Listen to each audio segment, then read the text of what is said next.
Hello, good afternoon, or rather good evening, everyone, and welcome to the event on the Centenary of Convention No.1, which is a landmark for workers' rights.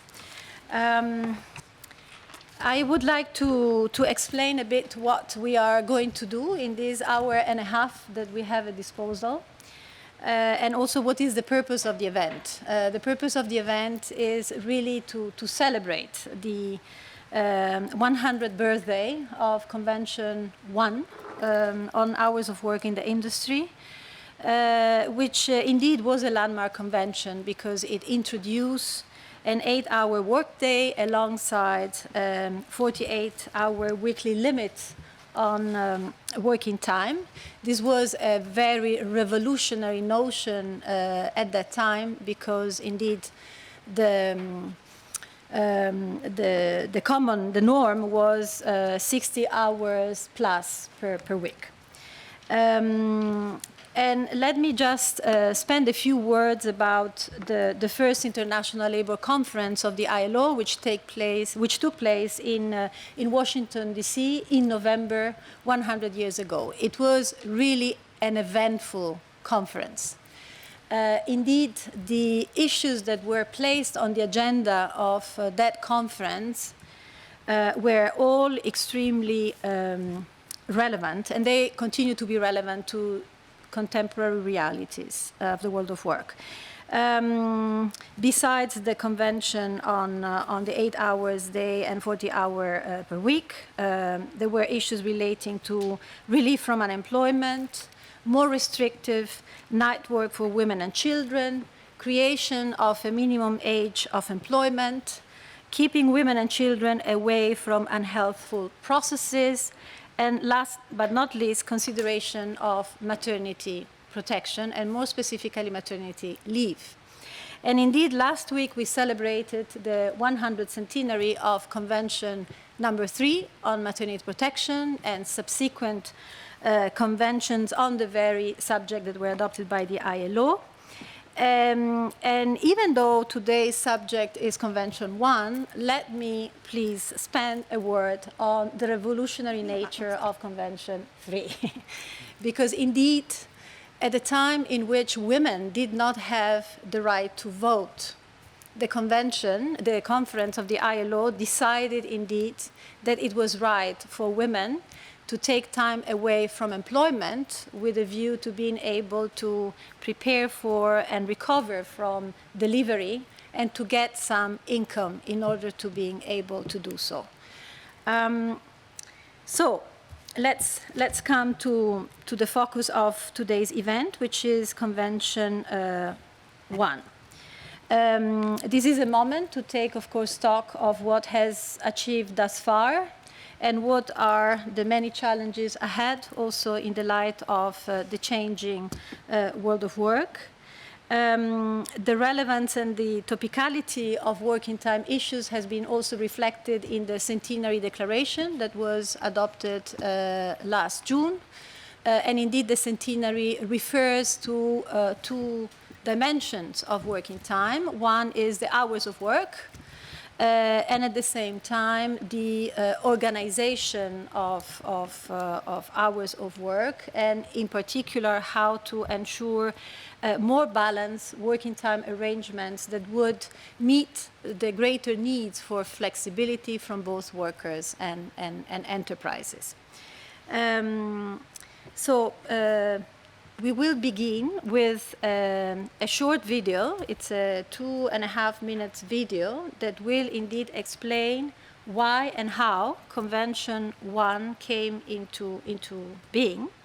This will be followed by a keynote speech by Gerhard Bosch, who is an eminent scholar on working time issues and many other issues pertaining to the world of work. We will then have our two discussants that will indeed, address the issue from their perspectives, from both workers and employers' benches.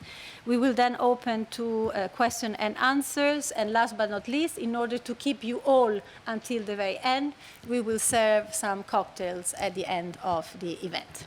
So please, if we can show the video. On the 28th of November 1919 in Washington, the first international labor standard of the ILO was adopted. The Hours of Work Industry Convention 001 limited working time to 8 hours a day and 48 hours a week. An average work week for a full-time manufacturing employee in the United States in 1890 was 100 hours. The origins of the movement for an 8-hour day began with the Industrial Revolution in Britain.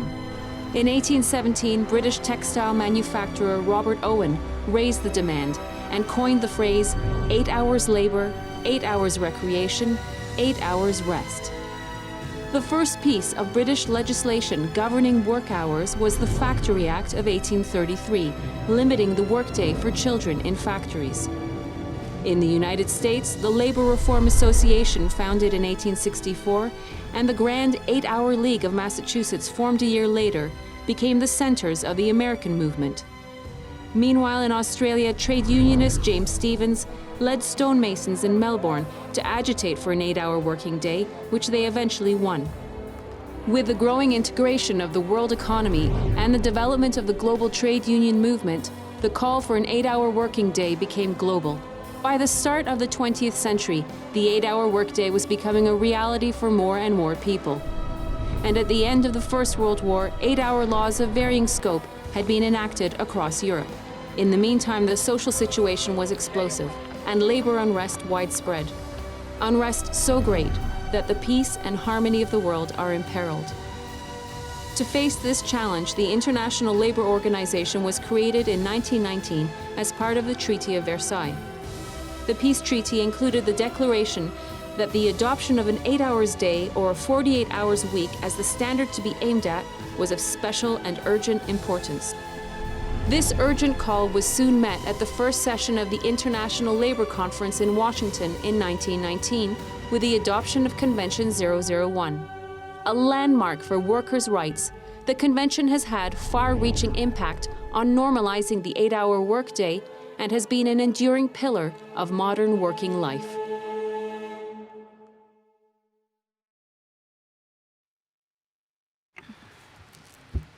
A few words of introduction for Professor Gerhard Busch. He is one of the world's leading scholars in the field of working time, as well as employment policy, training, and industrial relations. And he has written extensively on these issues. He is currently senior professor at the Institute for Work, Skills, and Training at the University of Duisburg-Essen in Germany. And previously, he was a director of that institute for a decade until his retirement from that position in 2016. He also serves on a number of expert commissions and scientific committees, such as the Arbeit 4.0 Expert Commission of the German Federal Ministry of Labor, the Expert Commission for the National Report on Gender Equality of the German Federal Ministry of Family, Older People, Women and Youth, and the international boards of the Journals of Work, Employment and Society, and the International Labor Review. Gerhard, you have the floor.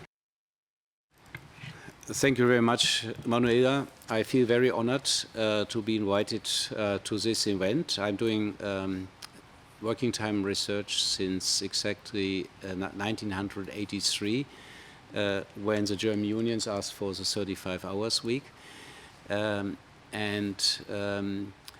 I was thinking how to organize my speech. If you are invited to a 100th birthday in your family, which might happen in future because in our aging societies, speakers will talk a lot about the past. They will not, will be very short on the present, and they try to avoid health problems.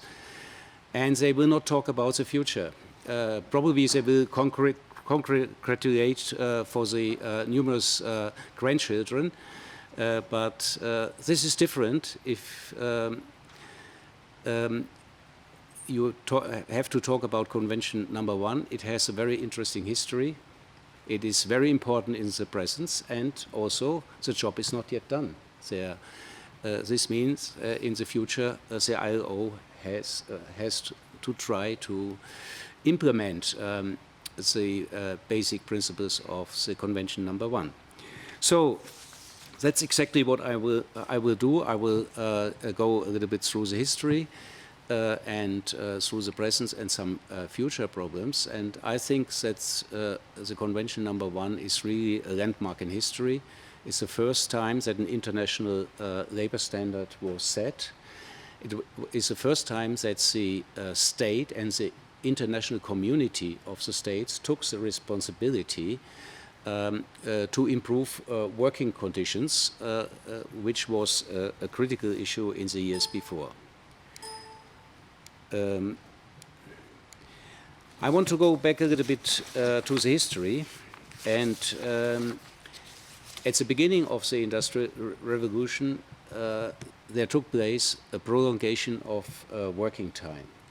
Working hours were much shorter in the Middle Age. They were often interrupted because the manufacturing small shops, they depended on water and wind, which didn't allow continuous production. And then we had, with the steam engine, later with electricity, we had the technical inventions which made continuous production possible. And when I prepared for this speech, I read the wonderful book from Gary Cross on the history of working time reductions in UK, in Great Britain, and in France.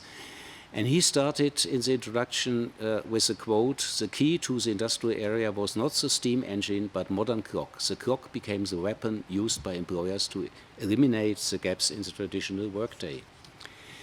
I was a little bit astonished, but then I thought this is absolutely correct, because technology can be used in different ways. It's not the technology itself which was driving working hours, but the use of the clock. And also we noticed at that period in the early industrialization that many companies were not automized or mechanized at all. And lengthening of working hours took also place in the unmechanized, subcontracted work of the sweating system, which employed still the most of the employees in that time. And clock time was a tool to quantify the economic value of labor and to maximize what Karl Marx calls the absolute and the relative surplus. And therefore, in the early industrialization, at the same time, we could observe substantial extension of the workday and the work week, and also the intensification of work. And a good example for this is the calendrier républicain in France under the French Revolution. Napoleon tried to introduce the French revolutionary calendar, and by introducing the decimal time with 10 hours a day and 10 days a week, the 10-day decade replaced Sunday as a day of rest and festivity. And they even produced new clocks, but if you observe the clock, you can see that the old hours are still in, because people were not used to read these clocks. And this was contradicting so much to traditional life that it was not accepted and has to be abolished in 1805. But it was a typical way of prolongation of the workday which took place in, now I don't go back, yeah. Now I'm struggling with the technology. Working time was always a contested terrain. It was never an easy issue, not for governments, not for employers, especially not for unions. And the historian Thompson summarized the industrial history of labor and work with the following quote: "The first generation of factory workers were taught by their masters the importance of time. The second generation formed their short time committee in the 10 hours movement. The third generation struck for overtime and time and a half. They had accepted the categories of their employers and learned to fight back with them. They had learned their lesson that time is money only too well. It's a wonderful quote, and if we replace generation by generations, it lasted much longer than expected. I could not agree more. No, I manage it, yeah. So what can be observed is that working time conflicts were more intensive than wage conflicts. And the conflicts on the 12-hour day, the 10-hour day, and the 8-hour day were really landmarks in the history of industrial conflicts. And the question is, why is that? Why is working time a more critical, more controversial issue? And I think the following reasons are important. Working hours are real value. They are immune against inflation. Wage increases are not immune against inflation. They require changes, not always, but mostly, changes of the work organization. Sometimes the recruitment of new workers, sometimes investments in capital and skills. If you have to replace skilled workers who work shorter by other people, then you have to invest in skills. You have to introduce shift systems with more workers. What is also very important, they are not so easy reversible. Once they are anchored in work organization habits and the time structures of social life, they become a kind of social achievement. I think nobody in this room would accept that the free weekend is abolished. This is an achievement in the last century, and it was a privilege before. And therefore the history of working time conflicts is a history of many, many lost battles for workers and only a few victories. But these few victories, they had lasting results because they changed work organization and also our social habits. This is a German cartoon from the Wahre Jakob, a social democratic journal in 1892. What I like on the 8-hour day, what I like so much about this cartoon is that the capitalism is regarded as an animal, while the working class is sitting in the train and representing the progress and the future. But it's completely over-optimistic because in Germany the workers had to wait another 30 years before the 8-hour day came. And because demands for working time do not need an exchange rate like money needs, the demands are understood everywhere. They have a meaning in all countries. And time is a worldwide currency. And therefore, at most international workers' and trade union events in the 19th century, the demands for working time reductions were central points. I was looking for an example from Switzerland because this meeting takes place here, and the International Working Men's Association took up the demand for an 8-hour day at its Congress in Geneva in '68, declaring the legal limitation of the working day is a preliminary condition without which all further attempts at improvements and emancipation of the working class must prove abortive. And the Congress proposes 8 hours as a legal limit of the working day. No, yeah.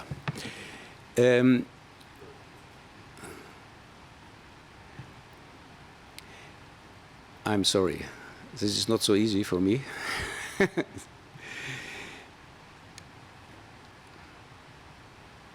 No, I'm far to add. Okay. No. No, you're doing. Yeah. I'm so sorry. This is a very difficult device, yeah. You cannot use the No, I cannot use this. No. It's extremely sensitive, yeah. Okay. No, it was before. No, before. Yeah? Yeah, this was. And very important is. And very important is what is the meaning. What was the meaning of the 8-hour day for workers? We have today many debates. It's about health, work-life balance. It's about employment. But what was the meaning at the beginning of the demand for the 8-hour day? And Sidney Webb and Harold Cox wrote a very nice book in 1891. The price was 1 shilling at that time for the book. And a crucial quote is this one: the demand for shorter working has arisen not so much from the conviction that their present hours are injurious to health, so this may be the fact, not so much from the theory that shorter hours mean higher wages, so that theory is in the main sound, but from the strongly felt desire for additional opportunities for recreation and the enjoyment of life, and separating work and life. This was the main issue. No, I do it now. As a proof for this statement, Webb and Cox quotes the following preamble of a bill introduced into Parliament of Queensland, and the quote is: whereas it is desirable for the general welfare of the community that the hours of daily labor should be such that workmen may have a reasonable time at their own disposal for recreation, mental culture, and the performance of social and civil duties, and whereas it would be conducive to this end to declare by law in the proper duration of a day's labor. So this was the basic meaning, and the ideal became uniform durations of work compressed into as few hours as necessary to maintain production and income, and a radical segmentation of leisure time from work packaged into predictable disposable periods distributed in doses over the year, so the day, the week, and the year.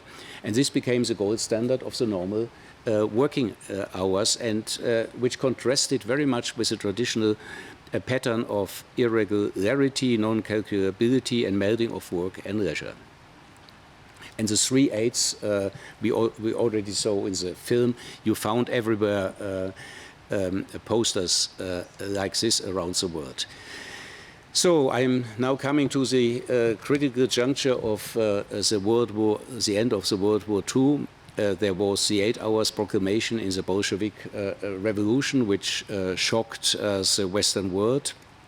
And in the Versailles Treaty, the requirement of working time reduction was anchored, as it already was shown in the film.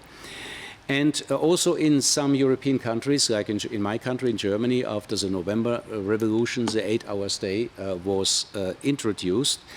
And it was seen the need at that time for international standards, because otherwise the international global competition blocked improvements at national level, and therefore it was not an accident that Convention No.1 was on working hours. The negotiations in Washington were extremely difficult. The US refused to participate, and we should not forget, on the bargaining table there were colonial powers. And the after-war unrest was already political and military under control.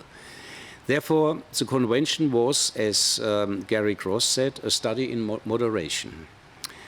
But very important, the 8 hours per day and the 40 hours a week became the norm, but only in transportation and industry.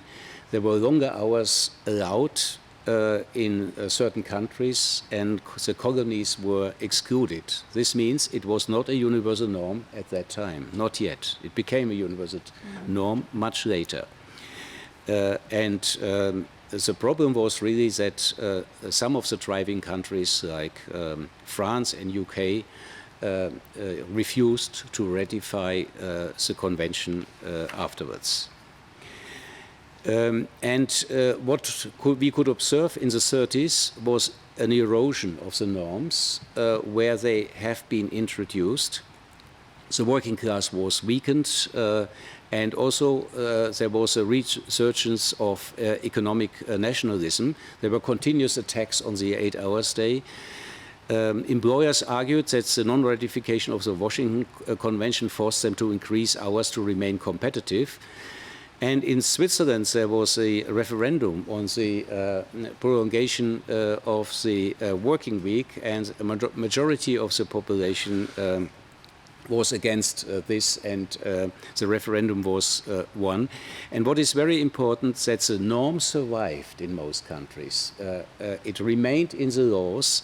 Also, more overtime, more exceptions were allowed, and therefore Gary Cross came to the conclusion that the 8-hour day was perhaps a key social reform, one after World War I. And the ILO became, in that time, the platform for international debates on working hours. The general director of that time, Thomas, for example, advised the German government and advised the government not to abolish the norm in the German laws.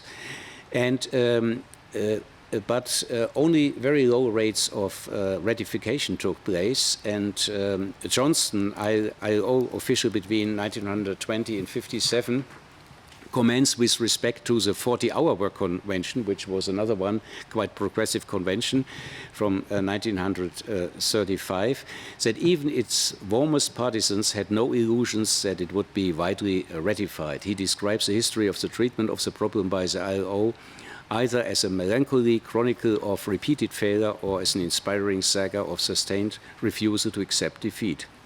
Probably this still characterizes the feeling of some ILO officials today. But what is very important, the ILO working time conventions became the core of the EU directive, some EU directives, unfortunately without number 47,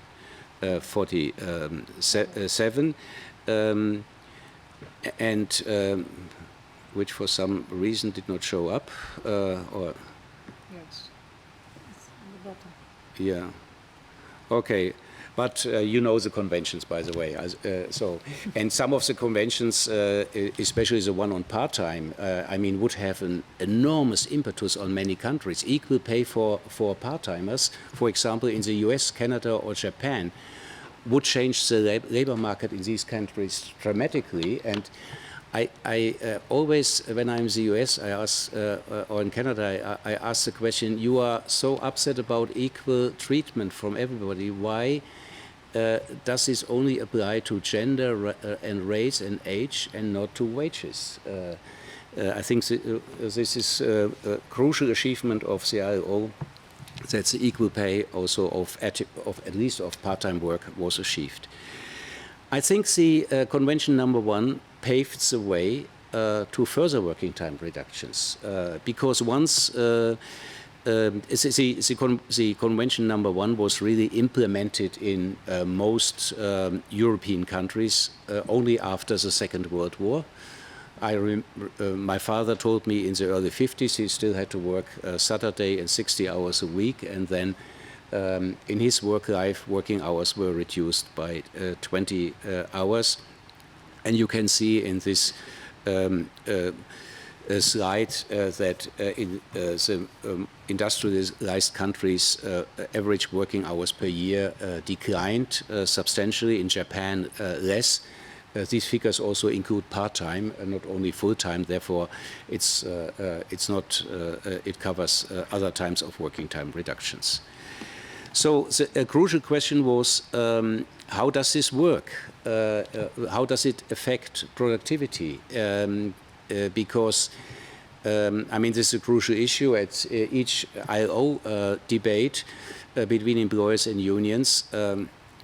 Is there a balanced compromise between increasing productivity and improving working conditions? And what we can see, if we take the wonderful data of the British historian Angus Maddison, what we can see is that we have increases of productivity and a sharp increase of productivity and sharp decline of working hours in the long-term view at the same time. So exactly what Keynes was the prognosis of Keynes, that you can make a choice between productivity, if you have productivity increases between wage increases and working time reductions. This happened. If you take, for example, the US, working hours were reduced by 46%, productivity per hour increased by more than 1,200%, and the GNP per person also increased. So in the long term, you can see you can do both if you have the productivity increases. And there are a lot of data on the impact of working time reductions on productivity through new shift systems, through intensification also of work, but also better use of machinery. I do not have the time to go into many details. What is also important is, and this comes back to the point I mentioned at the beginning, why working hours are not so easy to reverse. Working time reductions are not so easy to reverse. The reason is they are embedded. They are embedded in work organization, in social life. So the 8-hour stay in the free weekend are now deeply embedded in the social life of many countries, not of all countries around the world. For example, school hours, when I was starting school, I still had school until I finished school. I had to go to school on Saturday. Today, it has completely changed in my country and in many other countries. The work organization and shift systems are not based anymore on 12 or 10 hours, but mainly on 8 hours and in the developed countries. And there is a clear evidence of negative effects of excessive hours. And of course, this is also related with the very intense work. The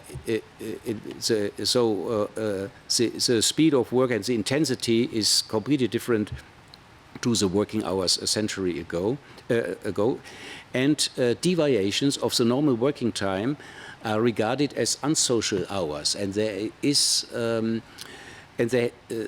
feeling in most countries that these unsocial hours have to be compensated, and they are partly compensated. Time as a half is one of the few regulations for overtime in the US, and night shift and Sunday shift overtime supplements are the rule in many countries, which means that working hours are not only externally imposed regulations, but they are finding their counterpart in work organization and become a second nature to both employees and firms. Is there a gender bias in Convention number 1? Difficult question. I mean, we saw the pictures. I didn't see many women in the film. What is interesting is there was used a gender-neutral language in Article 2, the working hours of persons employed in any public or private industrial undertaking. I mean, this, at least in some countries, voting rights were introduced in this year, so this was already a progress. It was often said it covers only male-dominated industry, which is true, but commerce and offices were added in Convention number 30, 11 years later.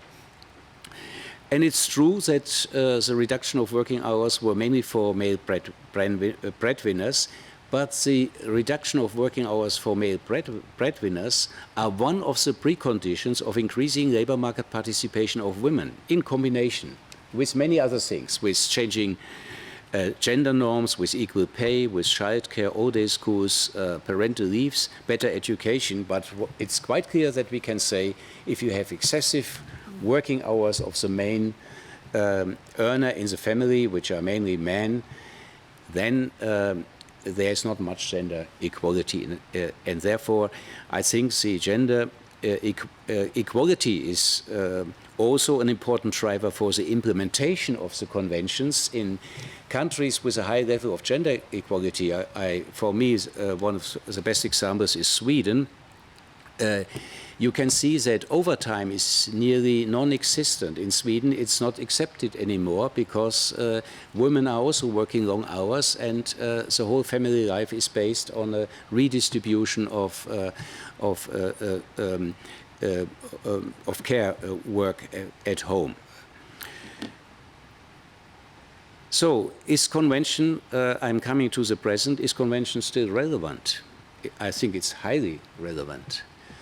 We have very high shares of excessive working hours in many countries around the world. Not so much in Europe, but also even there we find an increase of long working hours in the last years. Interesting is we have the lowest share of excessive working hours in Eastern Europe, where you have a high rate of participation of women in the labor market and good childcare. But you can see that especially in East Asia, you have very long working hours, and in some of these countries, you find the 8-hour day in the 48 hours week in the law, but the problem are excessive and regular overtime hours in these countries. So I come to the future. We have new working time developments, very important ones.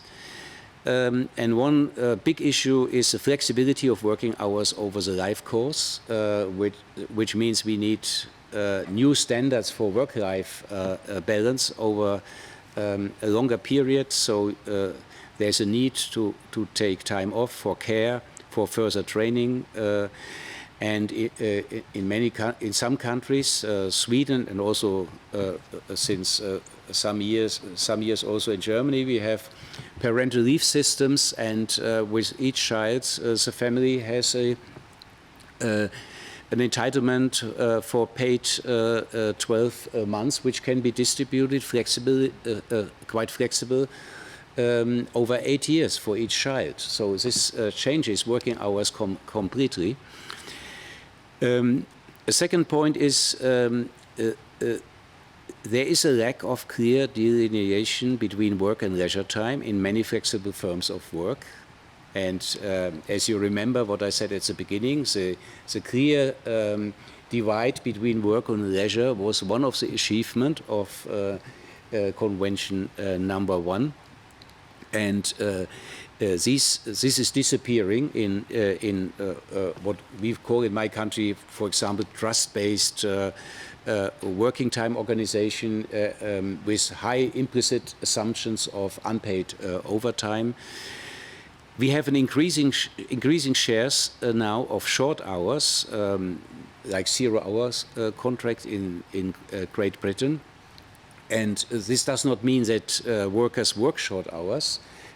They might work quite long, but they have only the guarantee in their contract for very short working hours, and all the employment risks are shifted to workers. There is a big issue of work sharing between overworked and underemployed in countries, which you find in many countries. It's not so easy to share work between these two groups. There comes up, for example, a skill issue. Are those who are underemployed skilled? Do they have the skills to work, to do the job which is done by overtime by other workers? So working time and skills are closely, work sharing and upgrading skills are closely linked issues. There's a big issue, what happens in economic crisis. Is it really possible to develop an alternative to dismissals in deep economic crisis? We have the German employment miracle of 2009. In this year, no dismissals took place. The companies dismissed hours and not workers. It was the first time in the history, I cannot remember of any other country, that this happened to nearly 100%. And it was based on a social compromise between employers and unions, and also on subsidies from the states through short-time money. And after the crisis, of course, the employees were happy, and also employers were happy because they could start with their skilled staff without having to recruit new workers. German social partners are a little bit proud of what they did in the crisis. I hope they remember in the next crisis. It's also a possibility to avoid technological unemployment. If we have technological unemployment, why not working 32 hours a week instead of 35 or 40 hours? This is a long-term vision, of course, but we have already some examples. Companies are doing this for longer periods if they are restructuring.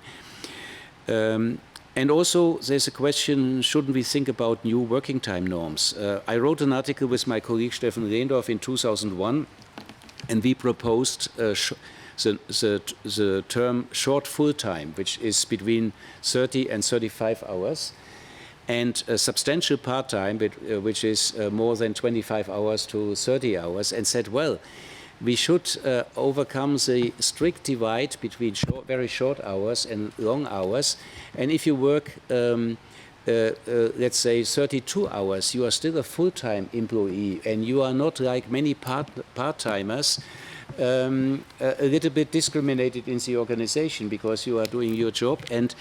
And also the attachment to the labor market is much deeper if you work substantial part-time, longer part-time.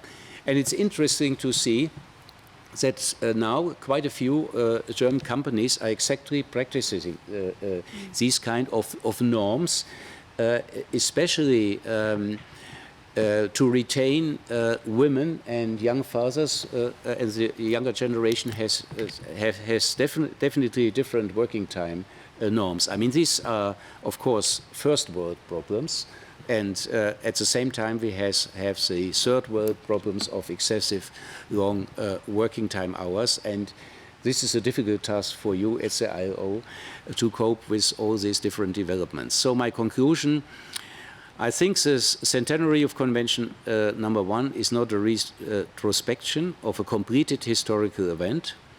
The work which started in 1919 is not yet finished. The implementation still has to take place in many countries. At the same time, you have new working time challenges, and you need consensus building to find some solutions. This is more difficult in a deregulated and also in heterogeneous labor markets. But good examples already show that such answers can be developed through social dialogue and are beneficial to employers and employees. And such beneficial answers are often only possible if international standards guarantee a level playing field. And this underlines the important role of the ILO. Thank you very much.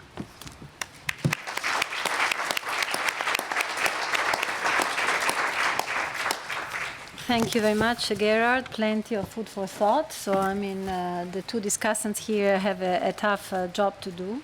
I think that, I mean, there is one thing that I retain from all of this, which is the tremendous impact that Convention 1 and other conventions on working time that were adopted in subsequent years have had in law and practice, despite the relatively low ratification rates. So I think this is somehow an indication of, indeed, the value of labor standards beyond ratification.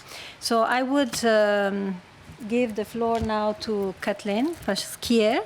She's the chair of the workers group of the ILO. Everybody knows her. She doesn't need much introduction, but I think it's important for the purposes of this event to highlight the fact that while she was the former confederal secretary of the ETUC, she was responsible for, among other things, working time issues, and in that capacity she engaged very lively and heavily on the negotiations around the revisions of the Working Time Directive at the EU level. So, Kathleen, the floor is yours. Thank you very much. And it's indeed not easy to kind of limit myself to some remarks that I would like to make. And I just figured out that probably the the pictures that I wanted to show are, this is not, so if I can immediately, well, I'll do the rest by using it, yes. I'm going to only show a few pictures to enlighten my story. First of all, thank you very much, and I think I have been, let's say, witness of the fact that this Working Time Convention No.1 is an elephant. It's an elephant in the room of the ILO, but I think it's really an elephant, and maybe it's a mammoth, yeah? And I think you have shown the major importance. And when you look into the history, and you've shown a little bit of that, and I've also went to the archives to look at the discussions in 1919, they were not so old-fashioned as we may think. Quite a number of issues that you are addressing passed by, including discussions on flexibility, averaging working hours, productivity, and actually almost all the discussions. I will come back to the one that was missing. And if I travel in my current job around the world, I can see so many places where working time is still beyond belief in terms of excessive hours. And not just for breadwinners. I see in Southeast Asia an enormous amount of young women working 12 to 14 hours a day, having to ask people to take care of their kids, and sometimes they don't have people that can take care of their kids, and these kids are just left to their own devices. One of the big issues of young women over there. So limiting working hours and having decent limits and decent hours of work that separate work from life is still a major issue in many places in the world, And there's still much more to do about it. Let me now come to another elephant in the room. And this is the picture that comes from the history of my country. It was a 1907 picture, used the famous 3/8, yeah? So very famous. But I want to show this picture because it's especially interesting.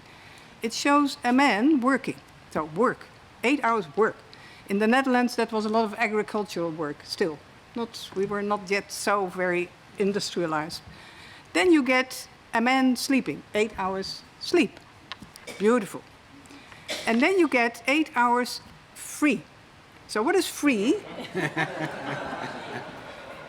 Now this is the dream, this was the dream of working class men.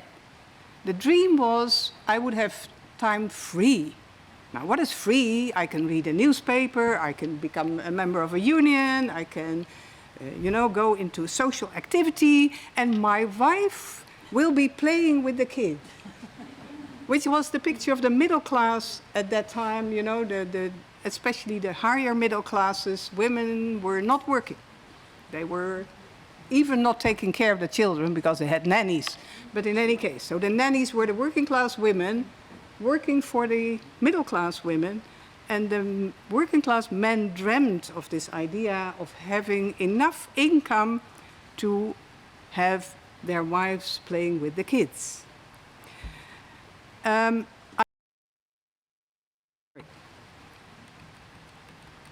was not supposed. I just want to show this picture because we used it in my European days for a debate on the combination of gender equality, working time, and care. Saying that if you have a picture in which it's basically men that have 8 hours work, 8 hours free, and 8 hours sleep, where is care? And if you want women to participate in the labor market and you don't think about it, they have to somehow get into that picture of work, free, and sleep. And guess what? Either women have less working hours, so they get into all these flexible kind of jobs, because they still have to get the kids from the school and into music lessons or whatever you do, depending on in which class of workers you are. Or you have enough work, but you have to, after work, do the double shift in terms of doing all the care. And the men, you start at the same place when you are well, especially nowadays in the developed world, women have at least the same education levels as men. They start the race, and we are surprised that men are still winning. We are surprised that men are still winning. They're still the majority of the leaders in CEOs, politics, wherever. So with that, maybe we can click. Can we put it off? So gender bias, was this convention gender biased? I think the world was gender biased. Yes. So simply said, the world was gender biased. I did a lot of historical research when I was a student, which is very long ago, into the history of working time regulation in Europe. And you can see that a lot of those discussions were taking place then as well. A lot of women were challenging the fact, for instance, that in my country, first the working time was reduced for women. Well, to be honest, first for children, and then for women, and then much later for men. And already that step, those different steps, in those countries where there were those steps taken, segregation for decades afterwards was much stronger, because women were basically cleared out of those sectors where there was a majority of men, and therefore working hours did not become shorter. And in the predominantly female sectors, working hours became lower with the women. This is just, of course, a very simplified recollection of what went on. So there was and still is a gender bias to lots of debates on working time. And last week I had the honor to speak also on the maternity convention, and I said, it's high time that we change this 3/8 approach to a 4-something approach. We need work, we need care, we need free, also for women, and sleep, also for women. And that really, you get into a different approach to the whole notion of working time if you do that. Does it bring you into a simplified picture of 888 or 666 or whatever you want to do? Probably not. And then let me get to the third dimension that I want to share with you. I was struck, especially in my time as the vice president of the FNV in the Netherlands. We were just coming out of the crisis, the financial crisis, and there was a major difference between how Germany dealt with it in terms of this short-hour working approach and the Netherlands. We had a very difficult time to explain to our politicians to use the same approach. And why was that? Because we were a country with an enormous amount of part-time workers and flexible contracts and all kind of other and they said it's not necessary. You know, we can adapt by adapting those hours. So yes, also in the Netherlands the approach was to be flexible about hours rather than dismissing. But in the Netherlands it meant that workers didn't get any protection, because the short-hour working system is basically protecting a full-time job against a situation where you need to reduce hours, and then you have to protect wages. And that in many, let's say, industrialized countries is in the law. But it's only a protection for those that have a full-time job. It doesn't give any protection to everybody that is not in a full-time standard job.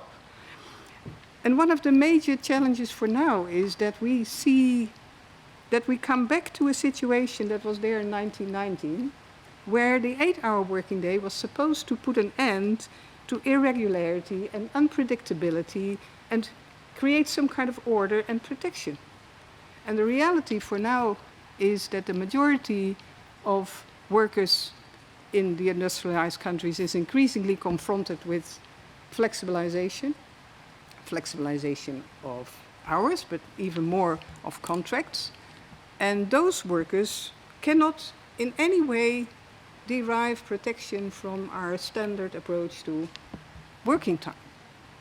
And when you challenge that, then people will say, oh, but you know, they are not a real worker, or you know, they are maybe self-employed, or they are subcontracted, or they are a temporary agency worker, or whatever they are.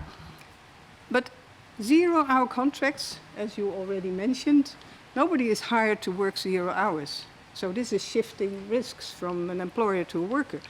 In the Netherlands, we also know min-max contracts. I think you have them also in the UK and in other countries.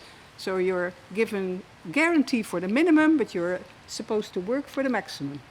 And these things seem to be somehow legitimate, but are a total derogation and deviation from the notion of protecting workers against having less hours than a full-time job. And in my view, this needs to be very urgently put on our agendas. Because if we don't do anything about this, then I think the Working Time Convention No.1 or whatever number we have adopted later will erode, because the reality of working contracts and working realities is basically eroding the protection that it is supposed to give. Maybe the last thing that I wanted to address is this notion of, can you develop a new approach to working time in terms of having a new picture? And I was talking about that picture, and just a little bit of a, if I may, historically from my own country. In the beginning of the 1990s, we started this whole debate on equal treatment of part-time workers, regardless of the amount of hours you work, in a context where we also did a lot of campaigning. And the campaigning was focused on men, telling them, oh, why do you work so long? It's much better to work shorter. And we got the support from the unions, which was unusual because basically the trade unions were also traditional in the Netherlands. And they said, why should we embrace part-time work? It's bad for workers. And we said 75% of women in the Netherlands work part-time. So you can't tell them that they do something wrong. We have to take a different approach. And the approach was to say, give them equal rights, equal protection under dismissal law and social security. And we have to bring those things together. Longer hours for part-time workers, shorter hours for full-time workers. Now that sounds nice, but I'm still struggling with this question. How do we then protect against too long hours still? Where is the protection if we go into such a flexible approach to working time? And how do we protect against not enough hours? And this issue is, in my view, one of the major challenges for the ILO to put on the table and do something about. Thank you. Thank you very much.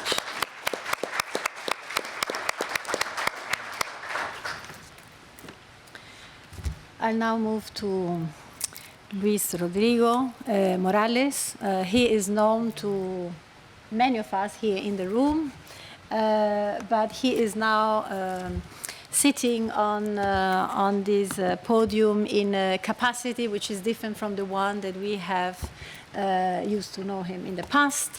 Before he was a representative of the government of Mexico, and now he is working for IOE, and he is indeed the advisor on issues relating to the future of work, industrial relations, and international labor standards. So, Rodrigo, the floor is yours.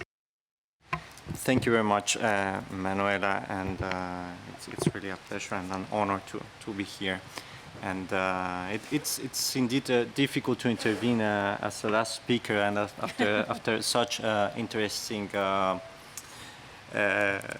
expositions from my colleagues, and but it also gives me the opportunity to react to some of the things that have been said, and I really appreciate your presence here after a long day, long working hours today, and after a long GV, actually the last GV of the Centenary, Professor. It happened just 1 week ago.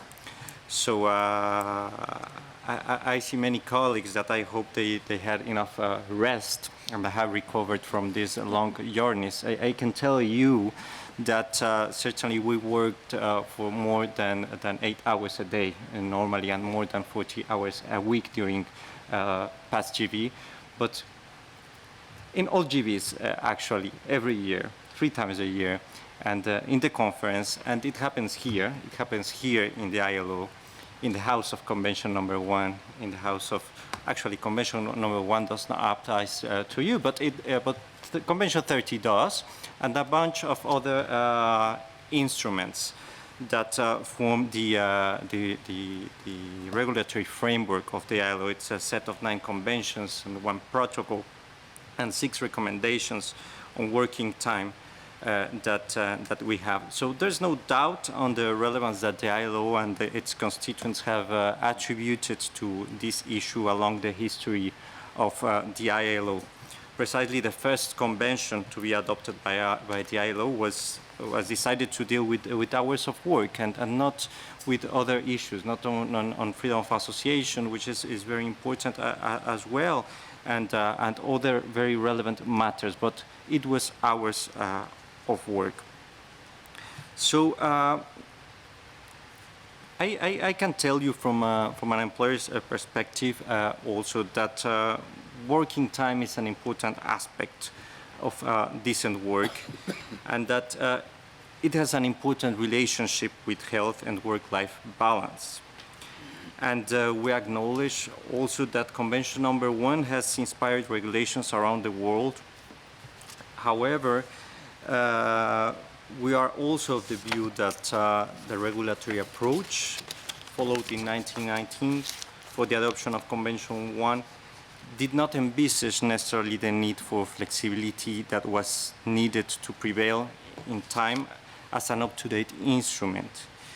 It failed to overcome the diverse national context and rapid evolution in the working relations. If we look at the history of Convention 1, we find that from the outset, its rigid approach led to several concerns raised by the employers and led to the exemptions that we can see reflected in Articles 10, 11, and 12 of the Convention. Since then, some employers argued that the Convention did not fit into their individual country's economic system. As you know, exceptions in ILO conventions are not very common in these days, but since it was the first ILO conference, there was very positive attitude for the adoption of conventions, and therefore very extensive exemptions were provided within the text. Working time has been also subject of various general surveys. In 1967, the first report that was entitled as a general survey addressed the hours of work, and in 1984, the general survey referred to the reduction of hours of work, weekly rest, and holidays with pay. And more recently, in 2005, it was entitled Hours of Work from Fixed to Flexible. And lastly, in 2018, we discussed a general survey concerning working time instruments, ensuring decent working time for the future. All these reports reflect several obstacles for ratification. They identify these obstacles. Indeed, in 1967 and 1984, the general surveys, and in 2005, also a general observation about the modest ratification was issued on both Convention 1 and Convention 13. And it noted that by that time, none of the 10 ILO members of chief industrial importance had ratified Convention 30, and just 3 of them had ratified Convention 1. Since then, no new ratifications have been registered for Convention 1. The last ratifications occurred in 1993. These 2 ratifications came from the Czech Republic and Slovakia. So I assume this came because these countries they were new countries to the world, but I don't know if the former Czechoslovakia was part of these conventions. Maybe that was the reason. I don't know. In the concluding comments of the 2015 General Survey, it was stated that the reports clearly suggest that in the majority of cases, the impediments to ratification of the conventions are due to their general content and the perception as overly prescriptive and rigid, as well as the specific legal problems they raise. It continues saying that for this reason, in light of the existing trend for the flexibilization of working time regulation around the world, any significant increase in the number of ratifications of the conventions in the future is foreseeable and would appear to be unlikely. Colleagues, the Centenary of Convention No.1, it's not just an occasion to pay tribute to the history of ILO, but a great opportunity to reflect on how we can put into practice the principles and the values that gave rise to foundational conventions, such as Convention 1 in the world of today, under different conditions, and while facing rapid changes in the world of work. Working time will certainly remain to be a relevant theme for ILO and its constituents in the upcoming centenary. However, we are of the view that it must be seen within a perspective of a new world, a world that is being digitalized, automatized, robotized, and that is also impacting at a different pace and in different manners in each region of the world. Nowadays, we are facing an accelerated transformation of the occupations and of the skills required for work, as well as a greater demand for mobility and flexibility. All this has resulted in the creation of new business models and new forms of work. Emerging contract models based on the new production schemes are changing the way we work and the way working time impacts labor relations. Decent working time in an era of digitalization faces new and dynamic realities. In consequence, we need to rethink the rules, rethink our regulatory approach that has changed from the time standards such as Convention 1 were created. The future of work poses various challenges for Convention 1 and also to other standards, but at the same time, it brings us a great opportunity to innovate and maintain an effective implementation of the values of social justice and decent work. In this new context, we are convinced that only by means of a reinvigorated social dialogue and tripartism, effective responses for decent working time can be achieved.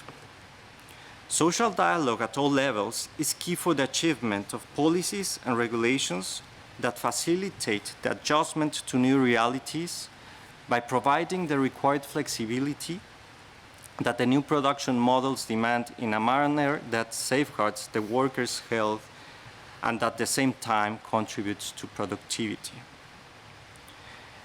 And I have to stress that flexibility should not be seen as an equivalent to precariousness.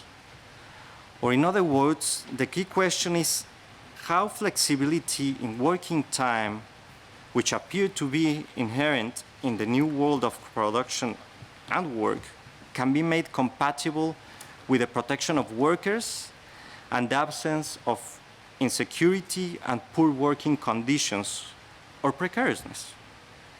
Achieving this requires rethinking social protection policies along with productivity in order to support transitions in an era of accelerated change.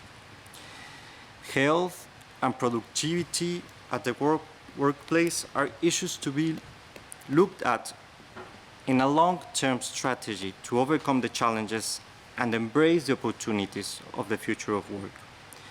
And I underline the aspect of productivity because it is a term that we don't find in Convention 1 nor in Convention 30.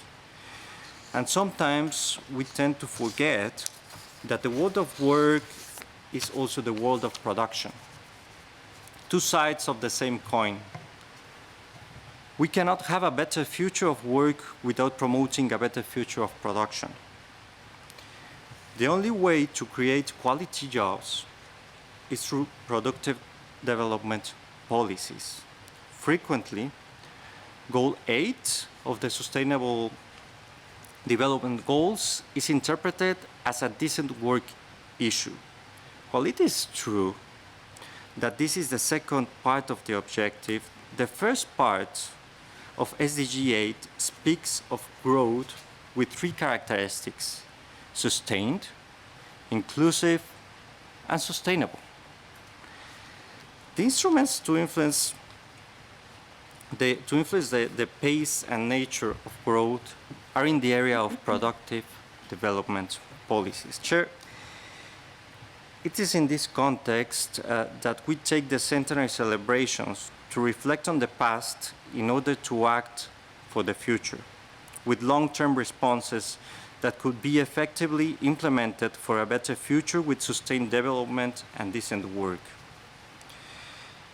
The IOE certainly remains committed to the efforts that are being carried out by the ILO, by the standards review mechanism, to ensure that the body of standards is up to date and relevant to the world of work. Convention 1, as you may know, nowadays has an interim status and will be reviewed by the standards review mechanism, along with other working time instruments at the same time. And we look forward to hold constructive discussions when such times arise. I thank you.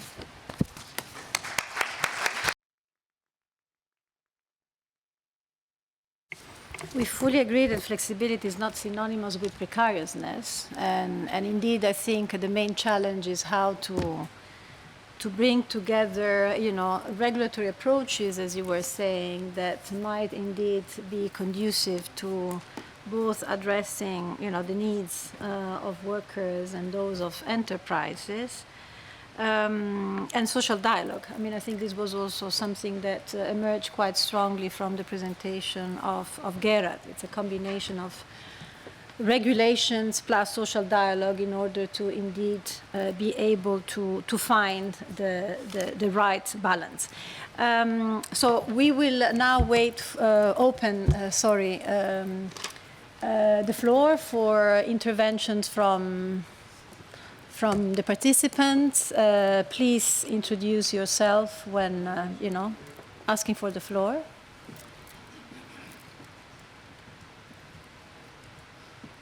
Silence, Angel, please. I think I'm a bit forced to address the question.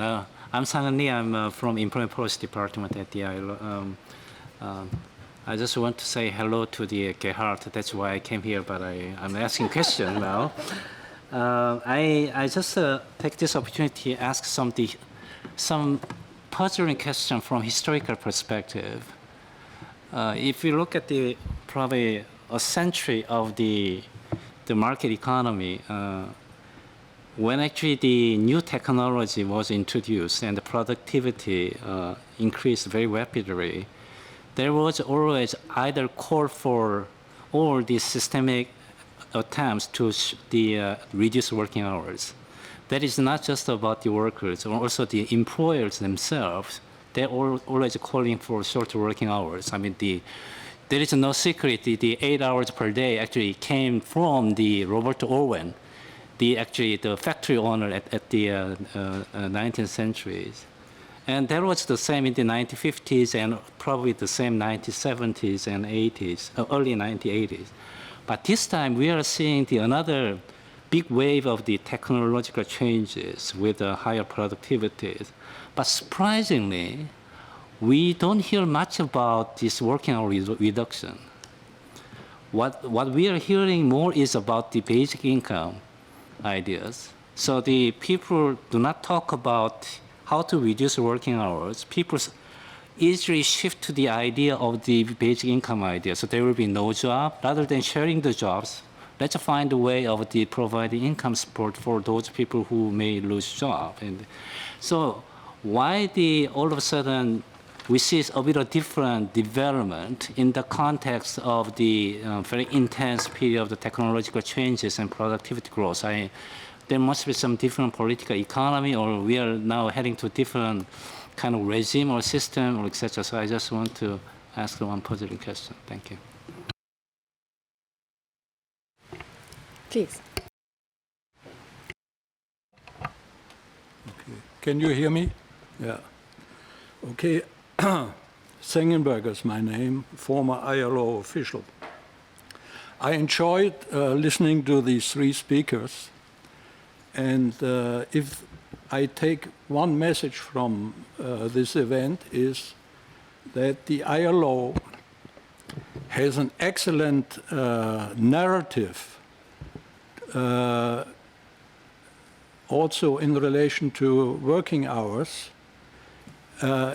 You can show by using Convention 1, just as many other conventions, that the ILO norms in general should not only be propagated on moral grounds, but on economic grounds. It was, I think, impressive to learn about the enormous increase in productivity as a result of working time reduction. And of course, when you ask why this link exists, it's not only because shorter working hours enable workers to be more productive, but it also incites or even forces employers to become more innovative. I think it came out very clearly also in what Mr. Morales had to say. And this is exactly the narrative the ILO should emphasize and strengthen, because still today I see a lot of counter-arguments. And one question that I would like to ask is, in relation to working hours, or in fact other basic ILO norms, who are today the combatants, the supporters, or the foes, or the rivals of the ILO on the international scene?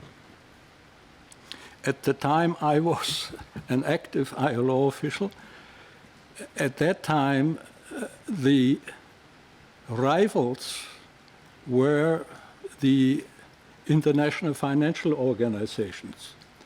I worked in Budapest for the countries of Central and Eastern Europe in the 90s, and there we were confronted with the IMF and the bank not as supporters but as rivals. In fact, to the extent that they warned the countries not to relate too much to ILO standards. They told the story of flexibility and of free choices for employers, and I think it was not a good message at the time. So my question would be, how is it today?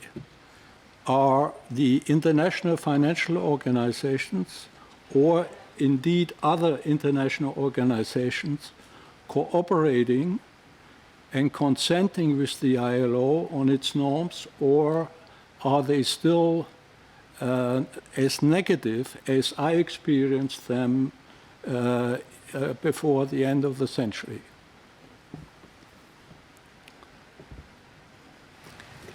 Someone else who would like to ask one of those easy questions?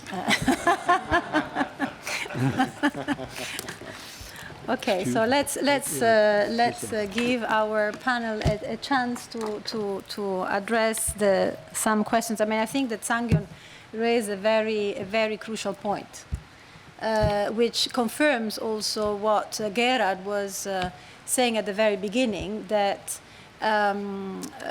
agreeing or negotiating reductions on working time is a much more contested terrain than even negotiating, increases in wages, right? I mean, historically. So indeed, the issue is that there is a sort of the discourse now is somehow drawing or focusing upon ensuring and affording everybody a basic income instead of sharing the jobs by reducing the hours of work right across. That's one thing, and I don't know who of you would like to respond to this. And the other issue is yes, who are the foes of the of the ILO today, and to what extent there has been growing convergence between the ILO and the international financial institutions when it comes to issues relating to, labor market institutions. So I don't know who would like to. Yes, Kathleen? First of all, maybe to say, yes, there is a lot of debate about basic income, but it's not the trend debate among workers and their unions. Yes, some workers raise the issue.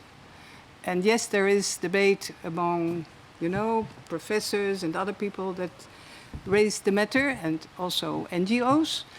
But I can tell you, the debate is flexibility, but the wrong kind of flexibility. This is about flexibility imposed on workers, leading to a lot of precarious jobs, casual work, precarization, and the fact that it is so difficult to get a proper, serious discussion about it with employers.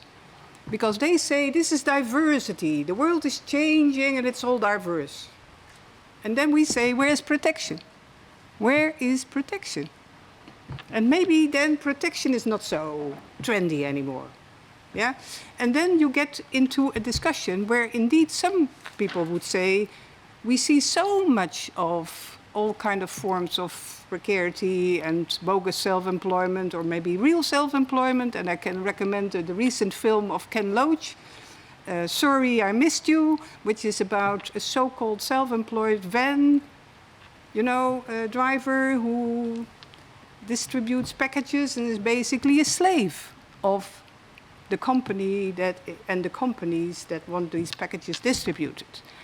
And this is putting a finger on the major concern. I find it amazing that whenever I speak to unions wherever in the world, this comes up. It's not just anymore a Western industrialized issue. It's also an issue in many other countries, where they already have their burden of, the challenges with informal economies, etc.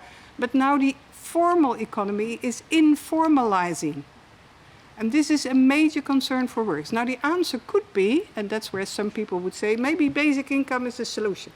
But I can tell you, the majority of workers and unions don't see that that will help them very much, because they want to be brought back into the framework of protection of a normal employment contract with some stability and security. And then maybe that brings me to the question that was raised by you. I don't remember your name. Ben. I've been confronted with a lot of the things that you've said in my European days, when we had the enlargement of the European Union and then the economic crisis, and then countries being told that they had to dismantle their collective bargaining systems, and they had to do a lot of bad things, basically challenging social dialogue and all the standards that we have here, in the name of flexibility, which is very much a some kind of economic theory about how you could have more employment. I don't think it has proven itself very well. But I'm a little bit encouraged by the fact that even in those organizations, for instance, the OECD, I remember in the beginning of the 90s, they were preaching flexibility and an end to dismissal protection, and there was too much employment protection legislation. They called it EPL. And now there has been a report published by the OECD, the most recent employment report, 2019, in which the message is, this has gone all far too far, and we must bring back all these kind of flexibilized working relationships within the framework of the employment relationship. And where we cannot do that, we must extend protection. So, as a trade unionist, I'm always an optimist. Let's hope that with that change in understanding, it's not already too late, and that we can indeed have that debate to bring back a lot of the so-called non-workers back to the status of a worker with proper protection. And what that protection then must be is, of course, an important discussion, but also to extend some forms of protection to non-workers. And that is also mentioned, at least embryonically, if I may say, in the Centenary Declaration of the ILO, where it is mentioned that we need to provide adequate protection to all workers, and including protection against long working hours and other things, but I think much more needs to be done. And we have not yet convinced the IMF, I'm afraid.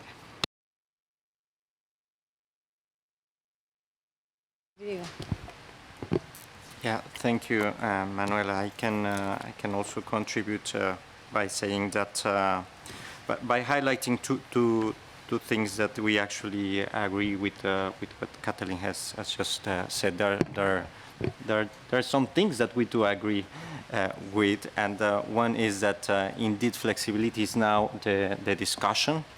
And I stress two things that have to drive our discussions on flexibility. One was health. We need healthy workers because we care about productivity. We cannot achieve productivity if we don't have healthy and happy workers. Mm-hmm. So we do care about health and work-life balance, and that's what we look at. Why I said that we have to look at the working time within a different perspective, with a different approach, because the future of work is posing more challenges rather than just the reduction of time. We have now different scenarios than the ones we had in 1919. Mm-hmm. So we have now the possibility to be more productive in less time. I mean, it's not the same to work with this than to work with this. And I can work with this from here or from home or from everywhere. But we have to find innovative and flexible ways to achieve a degree of protection that ensures that these flexible manners and new forms of work come along with enough protection for workers and to more job creation.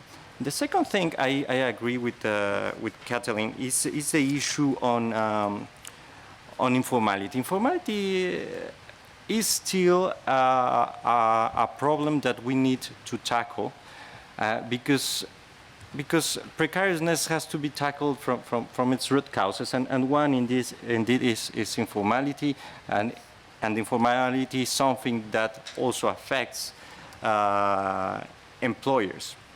We cannot protect workers in the space of informality, so we have to look at the things that the future of work is bringing to move precisely from informality to formality and to be able to achieve a better protection and also more inclusion. How it has helped so far? Well, there are some examples on how workers that were not able to access the labor markets can access now because of the new technologies. So part-time was mentioned as well, and let's say some women that want to enter the labor market, that's a start perhaps. We have to look at the equilibrium. We have to look also at not to fall into the side of inequality and grant them also with due protection. So there's a lot we can take, and we can profit from the future if we are flexible and if we are innovative. And we, of course, we are looking for some ways of assuring that this happens in all parts of the world. Also, Kathleen mentions that the difficulties within different contexts. She mentioned two different approaches happening in Europe, Germany and the Netherlands. But just imagine the approach, how it is in Latin America. In Mexico, for example. In Mexico, it's not the same to work 8 hours than it is here in Switzerland. In Mexico, I would be working 8 hours plus 3 hours of commute, for example. So there are some things that change from country to country, and from countries that are less or more developed, from countries that have more or less access to technologies. So we have to be flexible enough to tackle these issues around the world and achieve good protection for workers and to achieve also productivity and the creation of more decent jobs. Thank you, Gerard. Would you like to come in briefly? Yeah, these were two very big questions. Yeah, I think we always had enlightened employers in the history and also today. Before the First World War, you found in some European countries enlightened employers who introduced 8-hour shifts, and also to for their own benefit, because suddenly they said, well, we relied on 12-hour shifts for continuous production. This is completely unproductive. People are completely tired, so it's an advantage for us to move to a 3 8-hour shift. So you already have innovative employers. I know many examples in Germany of companies saying, well, we have well-trained young people, and in an economic crisis, we don't want to dismiss them. They have to be the first to be dismissed. So why not trying out work sharing in the crisis to retain skilled workers? And now there's a lot of investment in skills of women, and companies are adapting now to new regulations. We have parental leave regulations, we have expansion of childcare. Suddenly you can see that the companies are behaving in this environment completely different. They suddenly have more options for organizing flexible work, and retaining the skilled women becomes a major objective. I mean, there are societal pressures to do this. Without these pressures, in a traditional society, without some rigidity by laws, without some supports by laws, employers will be lazy. And a lot of the flexibility debate for employers is about the laziness of employers. They want to rely on their traditions. Easy hiring, firing, easy access to overtime. This is a traditional way of flexibility. And there comes in what Werner said. Sometimes regulations are beneficial constraints. There are limits to overtime. Then companies have to think, what else can we do? This is not the end of flexibility if overtime is limited. You can have working time accounts, you can recruit new workers, and you can become more innovative. So I would say some pressure and some societal development is important, but it cannot only be rigidity by laws. It has to be supportive structures. And also it's a real danger that in many countries working time reductions are really eaten up by commuting time. This is a completely different issue. And when it comes to basic income, I mean, I gave a lecture here on one of your conferences on this. I think it's a good example of employers' laziness, because who is proposing this from the employer side? Zuckerberg. He's not really concerned about working conditions. He doesn't want to pay taxes, and the good thing with the basic income is you can make a promise without changing yourself, because everything what is changing outside of your company. And so you give all the burden of future solutions to other people, and you do not contribute yourself. And therefore, suddenly you find in Silicon Valley, also in many other countries, the CEO of Siemens said he would support this. But I think the real job to be done is reorganizing working hours in the companies. And the big issue in our country is, for example, improving work-life balance. And I mean, Siemens is doing that. The working hours are great there, but it's a little bit of marketing. I'm social, but there is nothing behind this. Another issue is to talk on: is the basic income, is it possible to finance it or not? I think it cannot be financed without abolishing the welfare state. It's really an attack on the welfare state, because it cannot be financed without reducing social spending in other areas.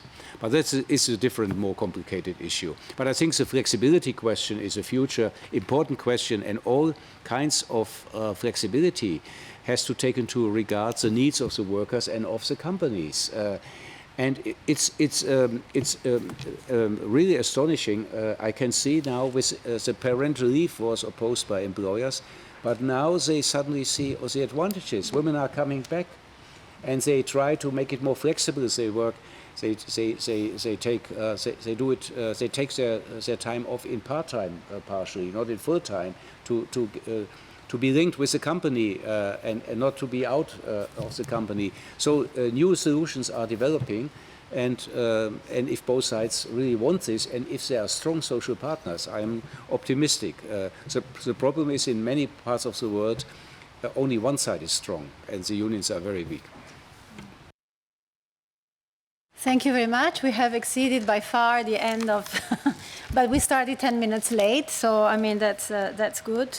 Well, I really think that we had an extremely rich exchange, which actually shows the complexity of the issue at hand, and that this continues to be a contested terrain, but a terrain that we need to manage to deal with in a better way. I think that Gera raised a number of very important issues. He brought in also the question of aging societies.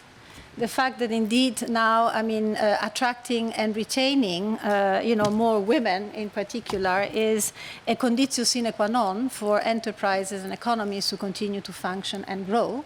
So this is not something that can, be and this has implications for the way in which work is organized, and not only for the hours of work. I also think that at the very beginning, when you were trying to say that Convention 1 was not that gender biased, was to say if we want indeed more women to be able to enter the labor market and to engage in paid work, it is important for men to work less hours. So somehow, it continues indeed to be part of the equation. So definitely, I think Convention 1 continues to remain relevant for quite a large number of workers around the world. And at the same time, we need definitely to come up with innovative, promising approaches to try to indeed ensure that greater flexibility is indeed factored in, but in a way which is fair to workers and satisfying the needs of enterprises. I also believe, just to respond to Werner, that somehow I wouldn't say that the IFIs are the foes of the ILO or the labor market institution or standards. I think that there has been a significant shift in the narrative, which is also reflected somehow in the Agenda 2030 for Sustainable Development. I mean, you have SDG 8, which is bringing together inclusive, sustainable growth together with decent work. And there is, so it's not one, the growth is essential for decent work to materialize, but both are to be pursued simultaneously, which have implications also for how you ensure and afford adequate protection. This is indeed part and parcel of SDG 8.